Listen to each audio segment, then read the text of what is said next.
1757 সালে পলাশীর আম্রকাননে নবাব সিরাজদৌল্লার পরাজয়ের পর সমগ্র ভারতীয় উপমহাদেশের শাসন ক্ষমতা চলে যায় ইংরেজদের হাতে।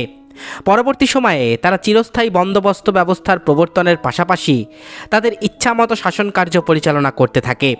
প্রায় 100 বছর পর ব্রিটিশ ক্ষমতার ওপর প্রথম অতর্কিত এবং ভয়াবহ আঘাত হানে সিপাহী বিপ্লব।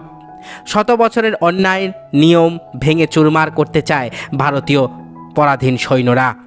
ব্রিটিশরা ভারতের ক্ষমতা গ্রহণের পর থেকেই নানা ধরনের অত্যাচার নিপীড়ন শুরু করেছিল।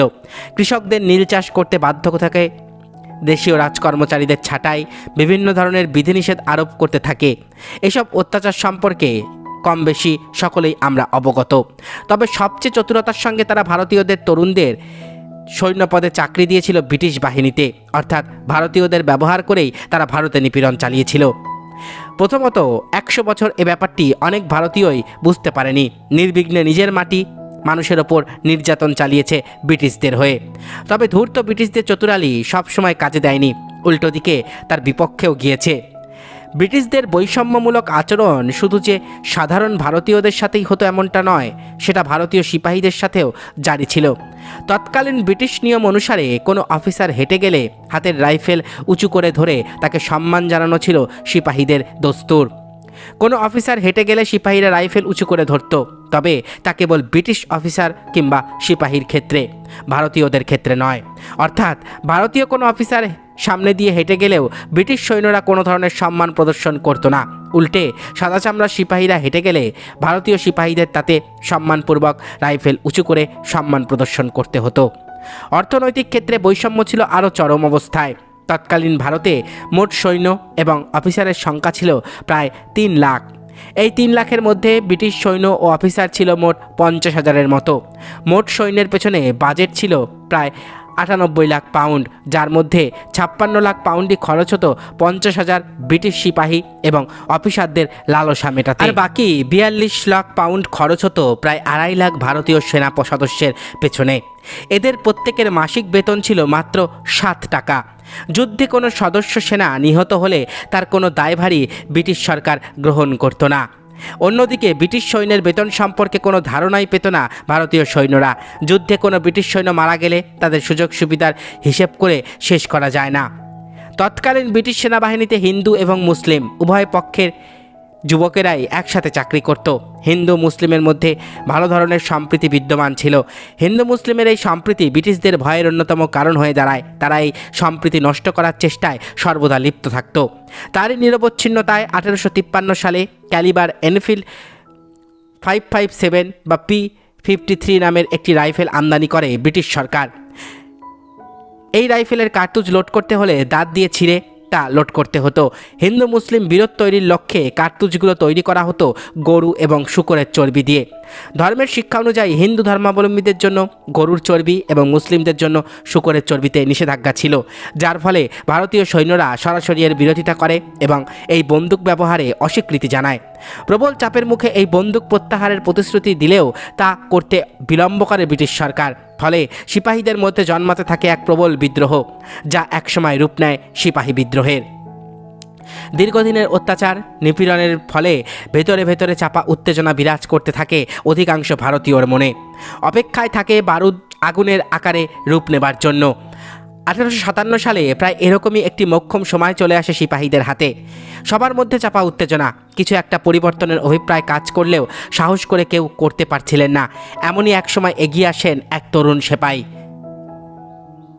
বেঙ্গল আর্মির জওয়ান মঙ্গল পাণ্ডে। 1857 সালের 29শে মার্চ রবিবার ব্রিটিশদের জন্য দিনটি ছিল ছুটির দিন। তারা বিশ্রাম নিচ্ছিল যার যার ঘরে। কলকাতার ব্যারাকপুরের 5ম ব্যাটালিয়ান বেঙ্গল রেজিমেন্টের সদস্য মঙ্গল পাণ্ডে ঘুরছিলেন ব্যারাকপুর প্যারেড গ্রাউন্ডের আশেপাশে। ধীরে ধীরে প্যারেড গ্রাউন্ডে জড়ো হতে থাকে বিভিন্ন ব্যাটালিয়ানের জওয়ানরা। চারিদিকে গুঞ্জন, কি হচ্ছে তা তখনও কেউ জানে না, তবে এটুকু জানে যে কিছু একটা ঘটছে। হয়তো সবাই অপেক্ষা করছিলেন কেউ একজন এগিয়ে এসে সামনে থেকে নেতৃত্ব দেবে। ফলাফল বিপরীতমুখী হলে তার পরিণাম সম্পর্কে সকলেই অবগত থাকার ফলে হয়তো কেউ শেকল ভাঙার সাহস করে উঠতে পারছিলেন না। হঠাৎ সমস্ত জড়তা ভেঙে সামনে এগিয়ে এলেন মঙ্গল পাণ্ডে। এসে সকলকে দেশ স্বাধীন করবার আহ্বান জানালেন। তার বক্তব্যের মাধ্যমে উৎসাহ জাগলো বাকি সিপাহীদের মনে। এরই মধ্যে সেনানিবাসে দখল মঙ্গল পাণ্ডের হাতে চলে গেল। খবর পেয়ে উদ্ধত মস্তকে ছুটে এলেন লেফটেন্যান্ট বর্গে। মঙ্গল পাণ্ডের ওপর হামলা চালালেও তাকে পরাস্ত করতে পারেননি বর্গে, উল্টো মঙ্গল পাণ্ডের হাতে প্রাণ হারাতে হয়েছে তাকে। পরবর্তীতে আরেকজন সার্জেন্ট পাণ্ডের ওপর ঝাঁপিয়ে পড়লে মঙ্গল পাণ্ডে তাকেও তার ধারালো খড়গ দিয়ে ধরাশায়ী করেন। এরই মধ্যে সিপাহীদের মধ্যে জয়ধ্বনি শোনা যায়। সৈন্যরা উল্লাসে ফেটে পড়তে শুরু করে। এমন করতে করতে বিকেল গড়িয়ে যায়। মঙ্গল পাণ্ডে ধীরে ধীরে দুর্বল হয়ে পড়েন। এদিকে ব্রিটিশ সেনাপতি হিয়ার্সে ততক্ষণে দলবল নিয়ে হামলা করে ব্যারাকপুর সেনানিবাসে। ব্রিটিশদের হাতে জীবন না দিয়ে আত্মমর্যাদার সাথে আত্মাহুতি দেবার চেষ্টা করেন মঙ্গল পাণ্ডে। তবে তিনি এতে ব্যর্থ হন এবং আহত অবস্থায় হাসপাতালে ভর্তি হন। ততক্ষণে সমগ্র ভারতে ছড়িয়ে পড়ে সিপাহী বিদ্রোহের খবর। মঙ্গল পাণ্ডে সিপাহী বিদ্রোহের সূচনাকারী। সিপাহী বিদ্রোহ দ্রুত ছড়িয়ে পড়ল ভারতের মিরাট, দিল্লি সহ বিভিন্ন ক্যান্টনমেন্টে। এদিকে বাংলা অঞ্চলে চট্টগ্রাম, সিলেট, ঢাকা, পাবনা, দিনাজপুরে ব্যাপক প্রভাব পরিলক্ষিত হয় সিপাহী বিদ্রোহের। বিদ্রোহীরা ক্যান্টনমেন্ট থেকে অস্ত্রাগার লুণ্ঠন করে আগুন ধরিয়ে দেয়, পাশাপাশি ব্রিটিশ নাগরিকদের হত্যা করে। পরবর্তীতে তা দিল্লি পর্যন্ত ছড়িয়ে যায় এবং বেশ কিছুদিনের জন্য স্থায়ীও হয়। তবে বিদ্রোহীরা ক্ষমতা ধরে রাখতে ব্যর্থ হয় এবং অল্প কিছুদিনের মধ্যেই ব্রিটিশ সরকার তার ক্ষমতা পুনরুদ্ধার করে। সিপাহী বিদ্রোহের অন্যতম কাণ্ডারি মঙ্গল পাণ্ডে। উত্তরপ্রদেশের এক ব্রাহ্মণ পরিবারে মঙ্গল পাণ্ডে জন্মগ্রহণ করেছিলেন 1827 সালের উত্তরপ্রদেশের বালিয়াতে। 22 বছর বয়সে সিপাহী পদে চাকরি নিয়েছিলেন ব্রিটিশ সরকারের অধীনে। হয়তো লক্ষ্য ছিল উন্নত জীবন এবং বেশি মাইনে লাভ, তবে অন্তরে তার সুপ্ত ছিল স্বাধীনতার বীজ, যার ফলস্বরূপ জন্ম নিয়েছিল সিপাহী বিপ্লব। ক্ষণজন্মা এই বিপ্লবীকে বেশি দিন বাঁচতে দেয়নি ব্রিটিশ সরকার। 1857 সালের 8ই এপ্রিল জনসমক্ষে তাকে ফাঁসিতে ঝুলিয়ে অসুস্থ মঙ্গল পাণ্ডের মৃত্যুদণ্ড কার্যকর করা হয়। মঙ্গল পাণ্ডের বীরত্বকে স্মরণ করে বলিউডে একটি চলচ্চিত্র নির্মিত হয়েছিল, মঙ্গল পাণ্ডে দ্য রাইজিং। সেই সিনেমায় নাম ভূমিকায় অভিনয় করেছিলেন জনপ্রিয় নায়ক আমির খান। 1757 সালে ব্রিটিশদের হাতে ভারতের স্বাধীনতার সূর্য অস্তমিত হবার পর বেশ কয়েকটি আন্দোলন সংগঠিত হলেও কোনোটি তেমন কোনো সাফল্য অর্জন করতে পারেনি।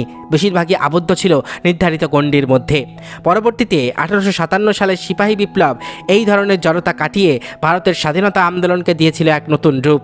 উপমহাদেশের গণ্ডি পেরিয়ে এই খবর ছড়িয়ে পড়েছিল সমগ্র বিশ্বে।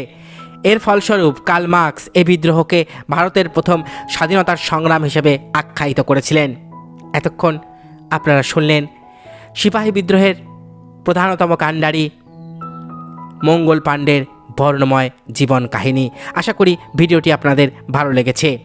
আমার চ্যানেলের ভিডিওগুলো যদি আপনাদের ভালো লেগে থাকে তাহলে অবশ্যই চ্যানেলটি সাবস্ক্রাইব করুন, পাশে থাকা বেল আইকনটি ক্লিক করে দিন যাতে পরবর্তী ভিডিও নোটিফিকেশান খুব তাড়াতাড়ি আপনাদের কাছে পৌঁছে যায়। আজকের মতো এখানেই শেষ করছি। ভালো থাকবেন সবাই। নমস্কার।